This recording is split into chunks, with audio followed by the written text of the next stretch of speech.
Nous allons faire maintenant le second type de test, c'est-à-dire un questionnaire à choix multiples. Donc pour ce faire, vous allez, donc comme précédemment, en fait dans votre question, vous éditez donc votre quiz et donc là maintenant nous sommes arrivés à la partie où on va ajouter une question. Donc là il faut choisir la question dans toute la liste. Donc là en l'occurrence nous avons pris choix multiples.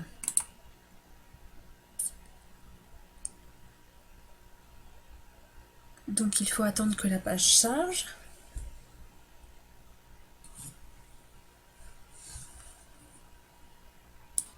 Donc une fois que la page est chargée, donc il faut indiquer donc un titre à la question. Donc ici nous avons trouvé une vidéo sur YouTube avec un moteur. Donc le type de question, ça sera par exemple ce moteur correspond-il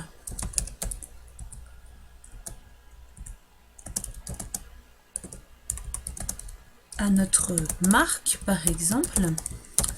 Donc bien évidemment en dessous il faut prendre la vidéo que nous avons prise sur YouTube et mettre bien évidemment le lien.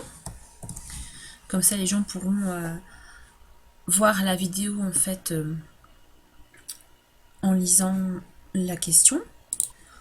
Donc ensuite on peut mettre un feedback général sur la question. Et donc après il faut qu'on choisisse si c'est une seule réponse ou plusieurs. Donc là en l'occurrence nous on va mettre plusieurs réponses, soit possible soit une seule. Donc nous en l'occurrence il n'y en aura qu'une de bonne. Donc on peut mélanger les réponses et mettre des numéros dans les choix. Donc par exemple la réponse 1, on va mettre par exemple oui cela correspond à notre marque. Et là, on donne un grade, si c'est par exemple 100% ou autre. On peut également faire un feedback. Donc pour la deuxième, c'est non, cela ne correspond pas à notre marque. Et enfin, la troisième, on va mettre non, cela ne correspond pas à notre marque, mais il s'agit d'un moteur hybride. Voilà, donc comme ça on a tous les choix possibles. Donc vous voyez, on peut en mettre 4, 5, on peut mettre différents feedbacks. On peut mettre également des points de pénalité si les gens mettent plusieurs mauvaises réponses. Et ainsi de suite. Donc on peut également mettre des tags si on veut avoir différentes choses.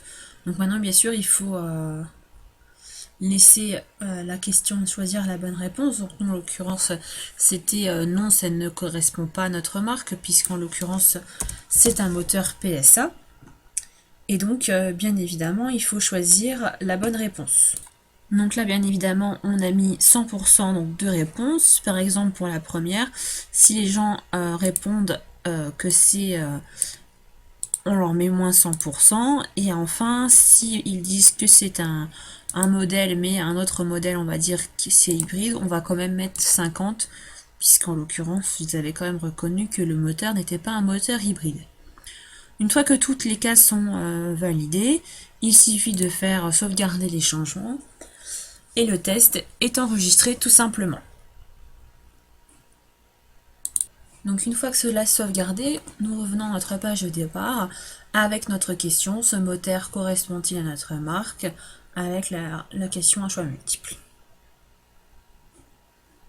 Nous avons fini pour la question à choix multiples.